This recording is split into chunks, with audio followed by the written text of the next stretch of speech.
우리 신경계에 대해서 계속 말씀을 나누고 있는데요. 지난 시간에는 뉴런의 구조에 대해서 이렇게 말씀을 드려왔습니다. 사실 좀 생소하실 수도 있고 친숙하실 수도 있고요. 하지만 저 그림은 누구나 한 번쯤은 보셨을 것 같아요. 그죠? 그래서 일단은 이 신경계에 대해서 계속 말씀을 이렇게 이야기를 나누기 위해 가지고는 이제 좀 한 번은 짚고 넘어가야 되는 그런 어떤 용어들이었기 때문에 한번 언급을 드렸고요. 오늘은요, 이 신경 자극의 전달에 대해서 한번 말씀을 드려볼까 합니다.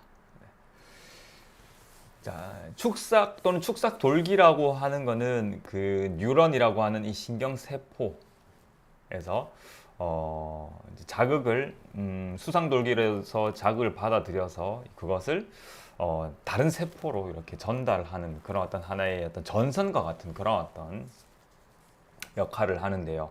그러니까 이 수상돌기와 그다음 신경세포체에서 받아들인 전기적 자극을 다시 이 시냅스 쪽으로 보내기 위한 그런 어떤 하나의 경로이기 때문에 이 뉴런 내부에서 이 신경 전달 자극, 이 신경 자극의 전달 같은 경우에는 한 전선처럼 전기적 자극, 전기적 신호가 이렇게 이제 전달이 되면서 이 축삭 말단부로 이렇게 전달이 되게 됩니다.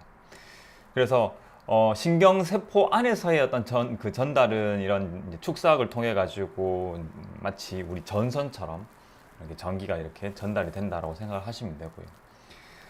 그런데 이런 하나의 신경세포에서 다른 신경세포로 또는 다른 세포로 이렇게 전기적 어떤 그 신경 자극이 이렇게 전달되기 위해 가지고는 세포를 하나 건너뛰어야 되잖아요. 그래서 그 세포와 세포 사이의 간격을 이제 시냅스라는 그런 어떤 뭐 해석을 하자면은 신경세포 접합부라고 이렇게 사전에 나오더라고요. 그래서 이 시냅스라고 하는 이 틈을 통해서 세포와 세포 사이에 전기적 그 신경 자꾸 헷갈리는 신경 자극을 전달하게 되는데요.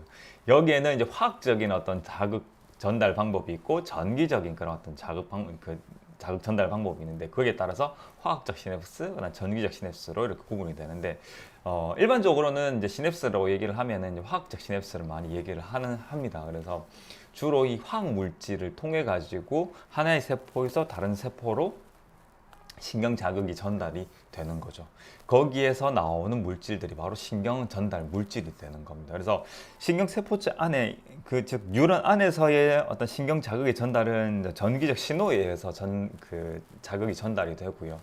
그다음 하나의 세포에서 다른 세포로 이어질 때는 주로 이런 화학 물질, 신경 전달 물질이라고 화학 물질을 통해서 전달이 되는데요.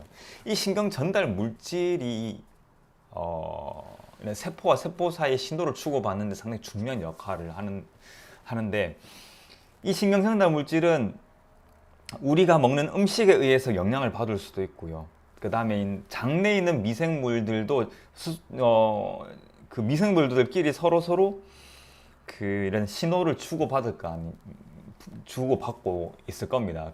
거기에 사용이 되는 그런 어떤 물질들도 역시 우리의 어떤 이 신경세포 사이에서 이제 주고받는 신경 전달 물질의 일종이 사용이 된다고 합니다. 그러니까 우리가 왜 건강한 음식을 먹어야 되고, 그 다음에 건강한 식습관을 가져야 되고, 그 다음 그로 인해서 장내 미생물을 건강하게 가져가야 되는가가 이런 단순하게 뭐 소화기관에 국한돼서 또는 그건 단순히 건강을 좋아지기 위해 가지고가 아니라 이런 신경의 건강, 즉 신경의 기능적인 부분을 건강하게 만들기 위해서 상당히 중요한 부분이거든요. 그러니까 특히 왜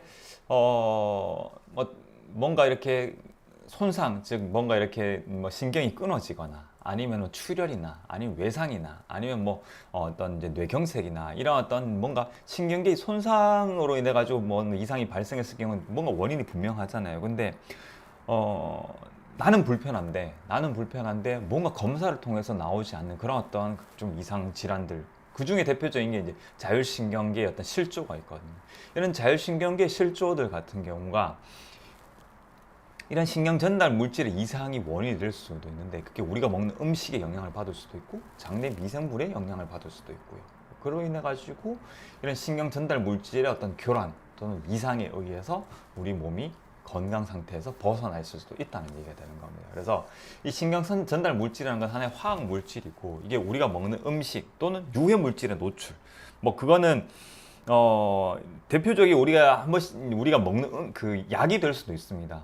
그러니까 소화제로도요 이런 이제 자율신경계를 조절하는 그런 이제 신경 전달 체계에 영향을 주는 그런 어떤 약들이 많이 있습니다. 그래서 그런 소화제를 복용을 한다든지 아니면은 또 어떤 유해 화학 물질, 유기 물질에 이렇게 노출이 된다든지 이렇게 할 경우에는 분명히 어떤 신경계 기능 영향을 받을 수 있다는 거를 꼭 기억을 해주셨으면 좋겠어요. 그래서 이런 신경 전달 체계가 이런 신경 안에서의 어떤 신경 자극 전달 체계도 있지만 신경세포와 신경세포 또는 다른 세포와 서로 어떤 그 자극을 전달을 하는데 거기에 사용이 되는 게 화학 물질이 신경 전달 물질이고 그게 우리가 먹는 음식 노출되는 화학 물질 그다음 장내 미생물의 어떤 건강도에 크게 밀접하게 관련이 있다라는 그런 말씀을 드리고 싶어요.